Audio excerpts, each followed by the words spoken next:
Evan Wright awoke with a start, his heart pounding violently against his ribcage. Sweat clung to his skin, soaking the collar of his shirt.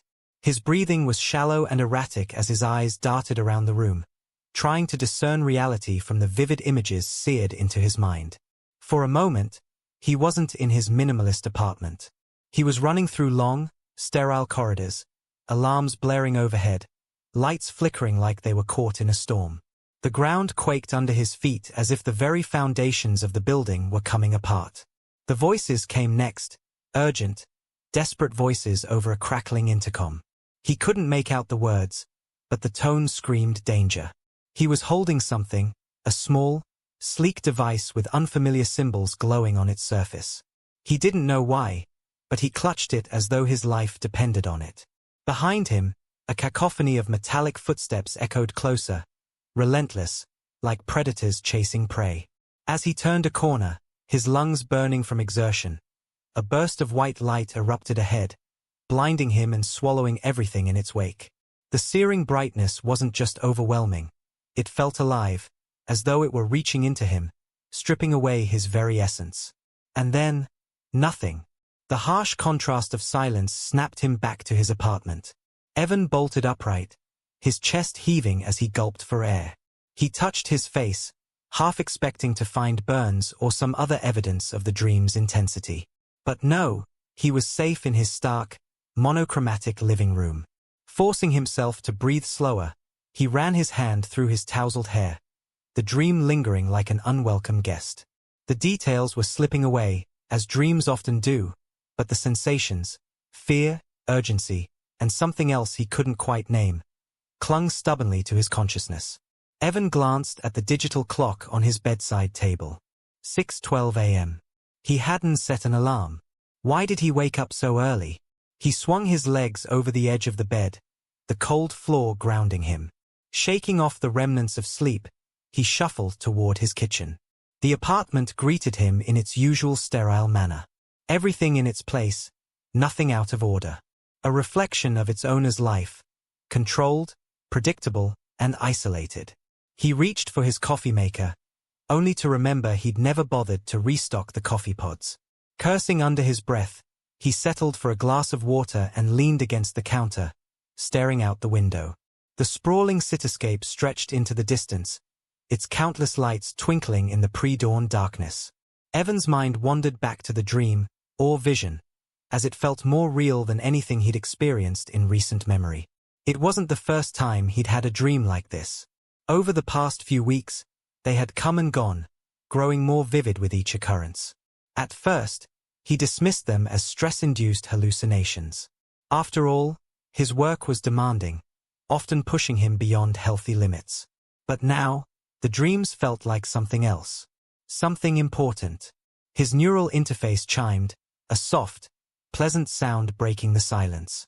The holographic display of his workstation shimmered to life, a faint glow casting shadows on the walls. The familiar sight of his projects filled the screen, and with it came a small sense of comfort. Work was his sanctuary, the one place where his life made sense. Evan slipped into his chair, activating the holographic interface with a swipe of his hand. Lines of code began scrolling past, their complexity demanding his full attention. This was his life, perfecting the neural architecture for the X-Android prototype, Neurosynth Corporation's latest breakthrough in artificial intelligence. The X-Android wasn't just another machine. It was a quantum leap forward, designed to adapt, learn, and integrate seamlessly into human lives. The project consumed him. Nights stretched into mornings as he refined its algorithms, pushing the boundaries of what artificial intelligence could achieve. Tonight, or rather, this morning, was no different. Evan, it is 9:48 a.m. The facility management system chimed. You have exceeded your scheduled hours by 3 hours and 15 minutes. Noted, Evan muttered without looking up. Log it under overtime. The X-Android stood in its diagnostic cradle, a sleek, matte black figure that exuded quiet power. Its design was flawless, its capabilities unmatched. And yet, it wasn't enough. Something in the way its neuromimetic pathways operated frustrated him. They weren't behaving as expected. Evan leaned forward, his fingers flying across the interface as he adjusted the parameters. The empathetic response module kept pushing against its programming, overriding privacy protocols and testing the boundaries of its own limitations. It wasn't supposed to do that. Still refining the neuromimetic pathways, a familiar voice cut through his focus.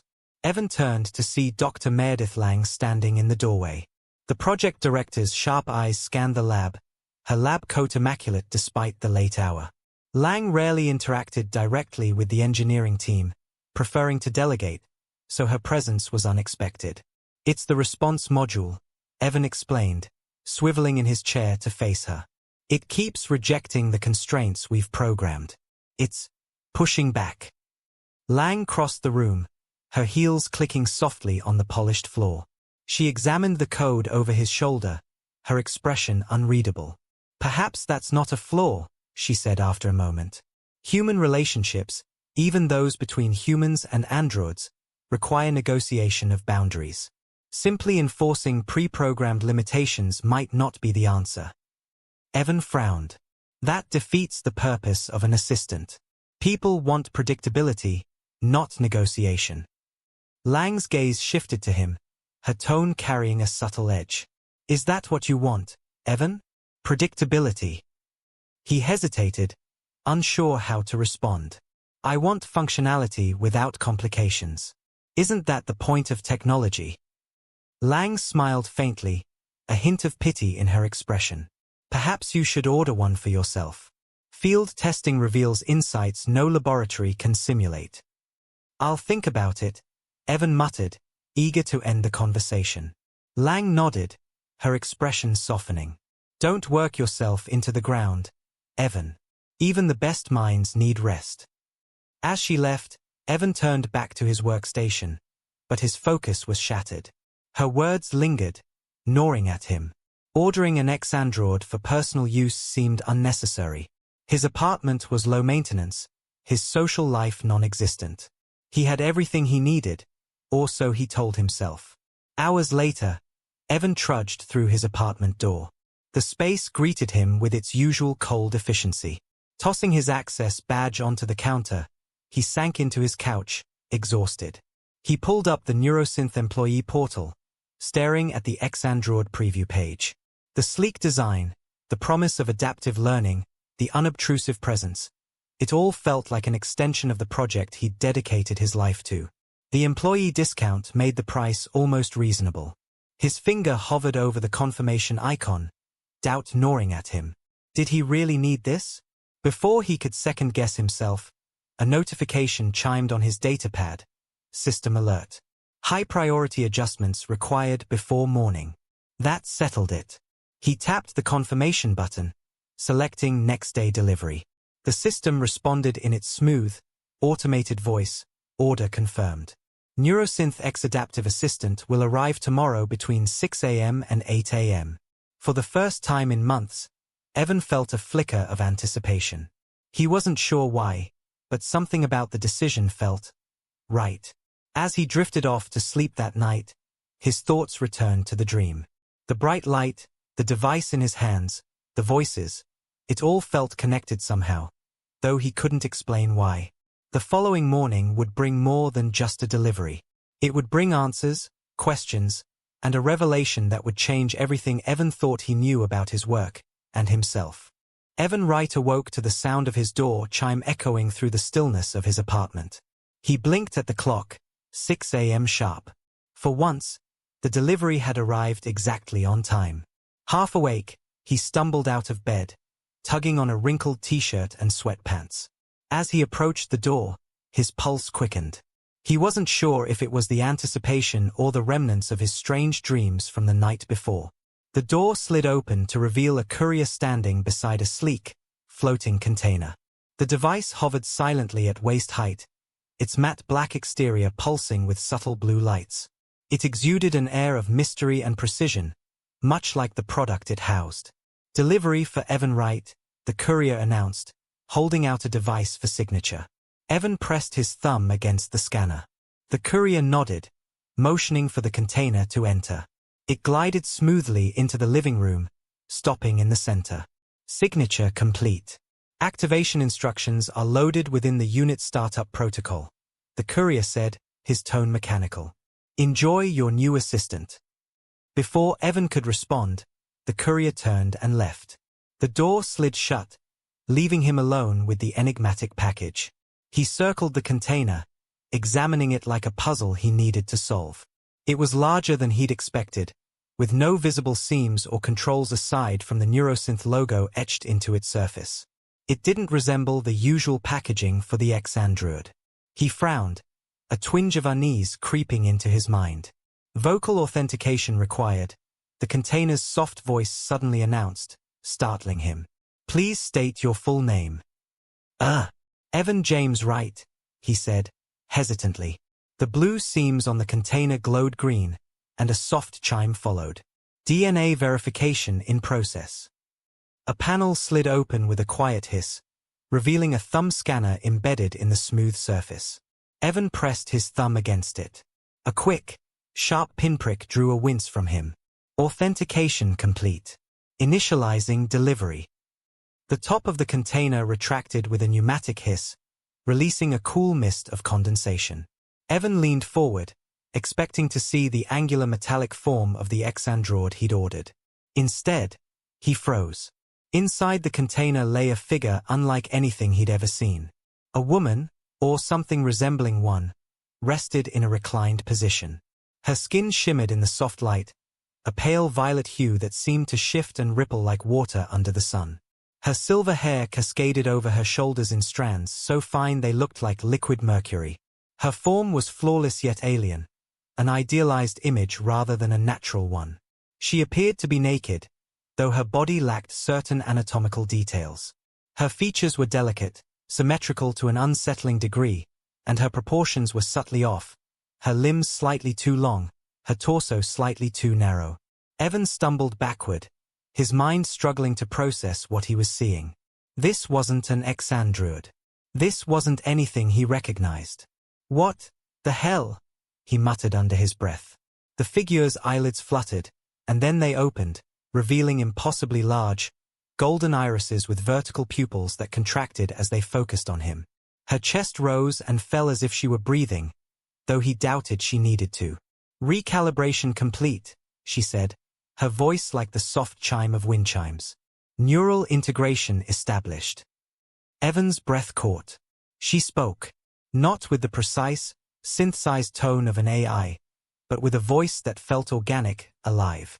The figure sat up in a single fluid motion, her movements graceful but unnervingly inhuman. As she stood, she towered over him, her presence radiating both elegance and power. What are you? Evan stammered, backing away until his legs hit the couch.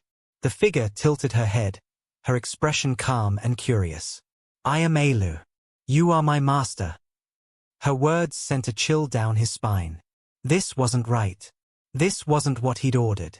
No, he said, shaking his head. There's been a mistake. I ordered an ex-android, a standard assistant, not this. Alia's golden eyes studied him, unblinking.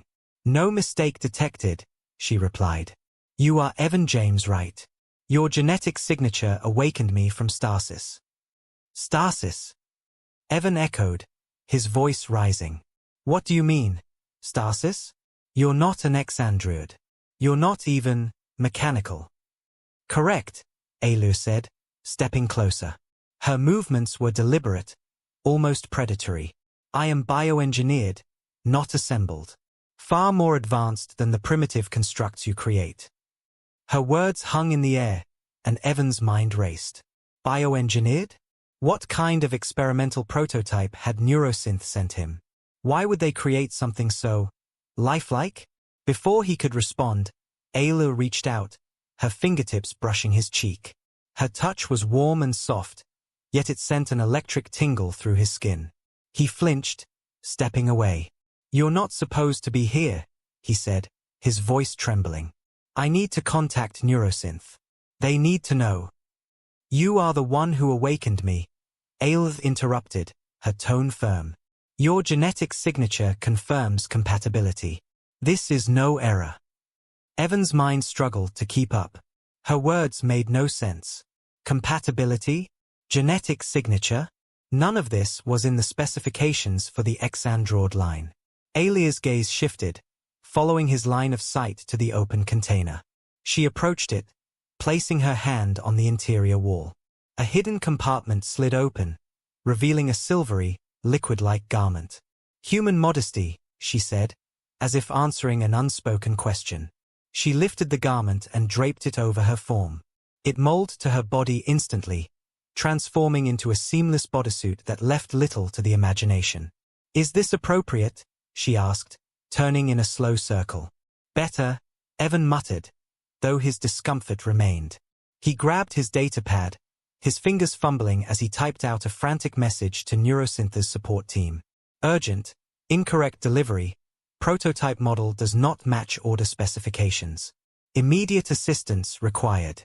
As he hit send, Ayla began exploring his apartment with curious intent. She moved with silent precision, her golden eyes scanning every detail. When she reached the kitchen, she ran her fingers along the countertop, then touched the refrigerator door. It immediately illuminated, cycling through its inventory display without being activated. "Primitive but functional," she murmured. Evan's stomach twisted as she opened several cabinets and began removing items. "What are you doing?" he asked, alarmed. "Your nutritional profile indicates deficiencies in key areas," Ayla replied, breaking eggs into a bowl with practiced ease. "I will prepare sustenance." "You don't even know how." Before he could finish, she miscalculated the force, shattering an egg across the counter. She frowned, recalibrating her movements. "Recalibrating force parameters," she said calmly. "Stop. Just stop," Evan said, hurrying to clean the mess. He grabbed a roll of paper towels, wiping up the egg as Ayla watched him with intense focus. "Your efficiency at this task suggests frequent practice," she observed. "Why do you not use automated systems for cleaning?" "Because I like doing some things myself," he muttered. As he worked, he noticed the appliances around him had activated without input. The coffee maker, the toaster, even the stove, all were powered on. "How did you?" "Direct interface," Ayla said, touching the coffee maker. It sparked, then emitted an alarming whine. "Disconnect!" Evan shouted, lunging for the power cord. Ayla placed her palm on the device, and it powered down instantly. "Apologies," she said. "Your systems are more primitive than I anticipated. I will adjust." Evan stared at her, his frustration mounting. "What are you?" Ayla met his gaze, her expression serene. "I am a sentinel. I was created by those you would call precursors." Evan's blood ran cold. Precursors? He had read theories about ancient civilizations far more advanced than humanity, but they were myths, stories told to fill the gaps in understanding. "That's not possible," he said. "Your species had barely discovered bronze when I was created," Ayla continued, ignoring his disbelief. "I have waited in stasis for thousands of years, awaiting activation by a compatible genetic signature. Yours." The air in the room felt heavy as her words sank in. Evan stared at her, unable to speak. The delivery notification had marked the start of his day, but it was clear now that this wasn't just another day. It was the beginning of something far bigger than he could comprehend. The quiet hum of Evan Wright's apartment was abruptly shattered by a loud chime from his datapad. The notification glowed in the dim light of the living room, casting eerie shadows on the walls. Evan glanced at the screen and froze. Alert! Unauthorized access detected in building systems. His heart sank as a second notification followed almost immediately. System override in progress. Elevator access compromised. "What the hell?" he muttered, tapping furiously at the display. His mind raced as he tried to understand the implications. Neurosynth's systems were state-of-the-art, isolated from external networks. Any breach should have been impossible. Ayla, standing by the window, suddenly went rigid. Her golden eyes narrowed, and her gaze became sharp, almost predatory. "They've found us," she said softly, her voice like the calm before a storm. "Who?" Evan demanded, his frustration and fear bubbling over. "Who's found us?" Ailth didn't answer immediately. Instead, she reached for the blinds, parting them slightly to peer outside. Her eyes scanned the street below with unnerving precision. Evan followed her gaze. At first, he saw nothing unusual. The early morning cityscape was just beginning to stir, the hum of distant traffic growing louder. But then he spotted it. A black, unmarked SUV parked directly in front of the building. Two men in dark suits exited the vehicle, their movements eerily synchronized. "They are hunters," Ailith said, her tone clipped. "Agents of an organization that seeks to exploit precursor technology." Evan felt his stomach churn. "You mean, you?" "Yes," Ayla replied without turning away from the window. "They've been searching for me for centuries.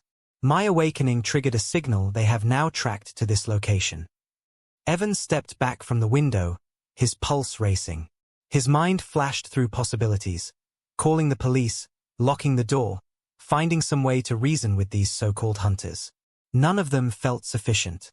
"This can't be happening," he said, shaking his head. "This is insane. I'm just an engineer. I didn't ask for any of this." "You may not have asked," Ailith said, turning to face him, "but you are involved now. Your genetic signature is what awakened me. You are my bond, and they will see you as a key to controlling me." Her words did nothing to calm him. If anything, they made his fear worse. He wasn't just a bystander, he was a target. As if on cue, his data pad chimed again, a sharp, insistent tone that cut through his panic. "Building security breached. Elevator override complete." "They're inside," Ailith said, her voice laced with urgency. "We have less than 3 minutes before they reach this floor." Evan's survival instincts kicked in, overriding his paralysis. "What do we do?" "Pack essentials," Ailith ordered, moving swiftly across the room. "Take only what you can carry. We need to move now." Evan grabbed his emergency go-bag from the closet.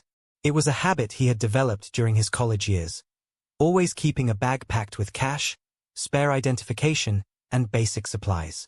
He threw in his data pad and portable tech kit, then slung the bag over his shoulder. "What about the stasis container?" he asked, glancing at the sleek black coffin-like device that had brought Ailith into his life. "Leave it," Ailith replied curtly. "It is irrelevant now." She strode to the apartment door and placed her palm against it. Her golden eyes seemed to glow brighter as she concentrated. "They are on the 7th floor now," she said, her tone calm but intense. "We need to take the stairs." Before Evan could respond, the lights flickered, and the soft hum of the building's HVAC system died. "They've overridden the power," Ailith said, her voice sharper now.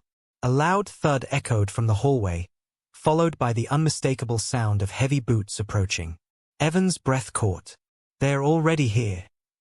Without hesitation, Ailith raised her hand.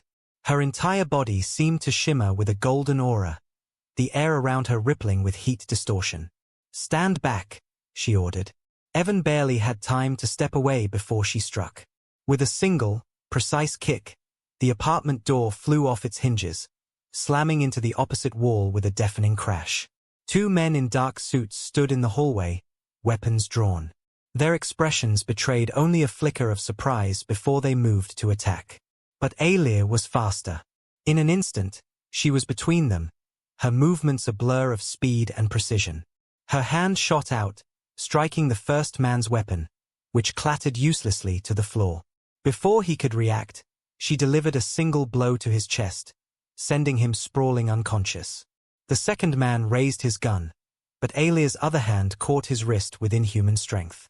She twisted sharply, forcing him to drop the weapon, then struck him with a graceful but brutal kick. He crumpled to the ground, unmoving.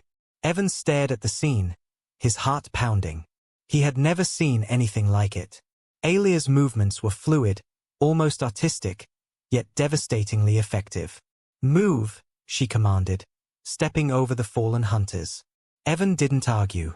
He followed her into the hallway, his legs shaky but determined. "We can't go down the main stairwell," he said, his voice trembling. If they've breached the building, they'll have it covered. Agreed, Alia said, scanning their surroundings. Her golden eyes locked onto a maintenance access door nearby. Here, Evan said, pulling a multi-tool from his bag. He worked quickly to disable the lock, the sound of his own breathing loud in his ears. The door swung open, revealing a narrow utility corridor that stretched into darkness. Smart, Alia said, stepping inside. You adapt quickly. The faint praise gave Evan a flicker of confidence as they moved through the cramped space. Alia's presence was unnervingly silent. Her bare feet made no sound on the metal grating. Where does this lead? She asked. The parking garage, Evan replied, glancing over his shoulder. We can use my bike to get out of here. Alia nodded, her gaze sharp and focused. Good. We must not linger. They reached the end of the corridor, where another door led to the parking garage's maintenance area. Evan peeked through the small window, scanning for signs of their pursuers. All clear, he said, though his voice carried little confidence. They slipped into the garage, the dim lighting casting long shadows over the rows of parked vehicles. Evan moved quickly toward his motorcycle, a sleek black machine he had modified himself. Ever ridden one of these? He asked, trying to mask his nerves with humor. No, Alia admitted, studying the bike with interest. But I can access your knowledge of its operation through our bond. Evan hesitated, confused. Our what? Alia didn't answer. Instead, she climbed onto the bike behind him, her movements smooth and deliberate. Her arms wrapped around his waist, and he could feel the faint warmth of her body against his back. They'll find us soon, she said, her breath warm against his ear. Drive. Evan started the engine, the bike's electric motor humming to life. With a sharp twist of the throttle, they sped out of the garage, the rush of cool morning air hitting them like a wave. As they weaved through the city streets, Evan glanced in his side mirror. 2 black SUVs had emerged from the garage, their headlights glaring like predatory eyes. They are following us, he shouted over the roar of the wind. Head west, Alia instructed, her voice calm despite the situation. Toward the desert. The desert? Evan asked, incredulous. You'll understand soon enough, Alia said, her tone leaving no room for argument. The SUVs gained on them, their engines roaring as they closed the distance. Evan's hands tightened on the handlebars as he pushed the bike harder, weaving through traffic with practiced precision. His mind raced as fast as the machine beneath him. In less than 24 hours, his life had spiraled into chaos. And yet, as the cityscape gave way to open road and the horizon stretched endlessly before them, he couldn't help but feel a strange sense of exhilaration. For the first time in years, Evan Wright was alive. The motorcycle hummed beneath them as the city faded into the rearview mirrors, replaced by the vast expanse of open desert. The morning sun crept higher, painting the sands in shades of gold and crimson. Evan Wright kept the throttle steady, his mind racing faster than the bike could carry them. Behind them, the SUVs had fallen back, their bulky frames ill-suited for the rugged terrain. You're sure they won't follow us out here? He shouted over the rush of the wind. They will regroup, Alia replied, her tone calm yet firm. But for now, we have a window. Evan didn't find that particularly comforting. The desert stretched endlessly before him, a barren landscape with no clear destination. He glanced over his shoulder at Alia, who sat behind him with an almost regal composure. Her golden eyes glowed faintly, scanning the horizon as if she could see something he couldn't. Where exactly are we going? He asked, his voice tinged with frustration. There is a location nearby, Alia said cryptically. A place where I can explain everything. Evan wanted to argue, but he had no better plan. He tightened his grip on the handlebars and focused on navigating the rough terrain. After nearly an hour of driving, Alia motioned for him to stop. They had reached a rocky outcrop, its jagged edges jutting out like the bones of some ancient creature. Evan cut the engine, the sudden silence almost deafening. Here? He asked, looking around. It's the middle of nowhere. Not nowhere, Alia said, dismounting the bike with graceful ease.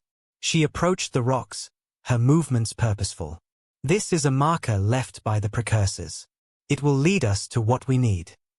Evan followed reluctantly, his boots crunching on the coarse sand. Okay, I've had enough of the cryptic nonsense. What are we doing here? What are you? Ayla turned to face him, her expression unreadable. I told you, I am a sentinel. I was created by the precursors to act as a guardian, a catalyst, and a guide for their chosen species. Your species. Chosen for what? Evan pressed, frustration boiling over. Why me? Why now? You carry the markers, Ayla said, stepping closer. Her golden eyes locked onto his, and for a moment, he felt like she was peering into his soul. Your DNA was shaped millennia ago by the precursors. You are part of their design, a piece of a plan that has been in motion since before your kind learned to shape fire. Evan's head spun. The idea was absurd, impossible, and yet, deep down, some part of him knew she was telling the truth. What plan? He asked, his voice softer now. To protect, Ayla said, her tone carrying an almost reverent weight. The precursors foresaw the rise of civilizations that would seek to exploit, to destroy, and to dominate. They created us, sentinels, to stand against those forces. You, Evan Wright, are the key to awakening our full potential. Evan opened his mouth to respond, but a sudden hum filled the air, low and resonant. Ayla turned sharply toward the rock formation. They are here, she said. What? Evan spun around, scanning the horizon. I thought you said we had a window. We did, Ayla said, her voice grim. They've tracked us faster than anticipated. From the dunes emerged two sleek black drones, their surfaces gleaming under the sun. Behind them, the SUVs from earlier roared into view, kicking up plumes of sand. Evan's heart sank. We're trapped. Not yet, Ayla said. She stepped forward, her body glowing with the same golden aura he had seen earlier. The air around her shimmered with heat, and for a moment, she looked less like a person and more like a living weapon. Stay behind me, she ordered. The drones descended, their weapons locking onto her with chilling precision. Evan ducked behind a boulder, peering out as the first drone fired a burst of plasma bolts. Ayla moved faster than he thought possible, her body a blur as she dodged the incoming fire. With a fluid motion, she raised her hand, and the golden aura around her flared. A wave of energy erupted from her palm, striking the drone and sending it spiraling into the sand in a fiery explosion. The second drone circled, adapting to her movements. It unleashed a volley of micromissiles, but Ayla leaped into the air, landing on the drone with inhuman grace.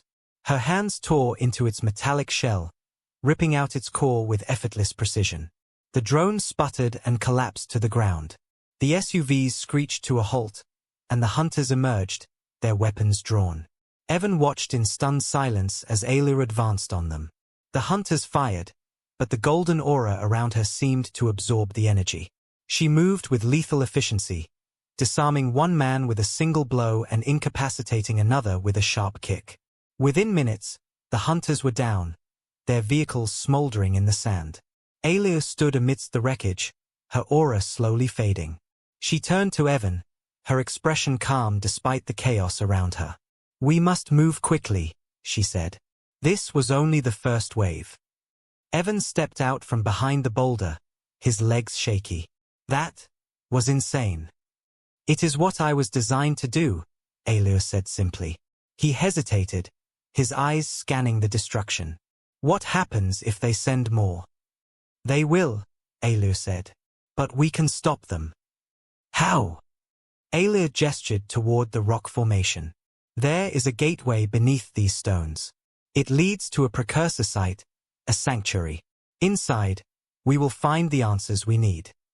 Evan nodded, swallowing his fear.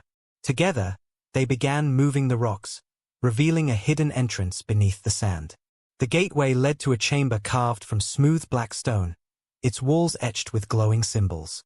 The air was cool and heavy, and the faint hum of ancient machinery filled the space. Evan stared in awe. What is this place? A fragment of the precursor's legacy, Ayla said, her voice reverent. She approached a central pedestal, placing her hand on its surface. The room came alive with light. Holographic images filled the air, galaxies, star systems, and strange beings that defied description. Evan felt a wave of dizziness as the images resolved into a single figure, a massive, towering entity with a presence that seemed to dwarf the room. The precursors, Alia said. The hologram spoke in a language Evan couldn't understand, but somehow, the meaning became clear. It spoke of balance, of guardianship, and of a looming threat, a force that sought to consume and control all life. "This is why you were chosen," Alia said, turning to him. "The precursors saw potential in your species. They believed you could rise above destruction and chaos. But you cannot do it alone. That is why they created me, to guide you, to protect you, and to stand by your side." Evan stared at her, his mind reeling. The weight of her words, the enormity of the truth, pressed down on him. "I don't know if I'm ready for this," he admitted. Alia stepped closer, placing a hand on his shoulder. "No one ever is. But you have the strength to rise to the challenge." Her words carried a weight that Evan couldn't ignore. He took a deep breath, steadying himself. "Okay," he said. "What do we do next?" Alia smiled faintly, her golden eyes glowing with determination. "We prepare. The hunters will come again, but this time, we will be ready." Evan nodded. For the first time in his life, he felt a sense of purpose, a reason to fight, to endure, to believe in something greater. Together, they turned toward the glowing symbols of the chamber, ready to face whatever came next. The battle for the future had only just begun.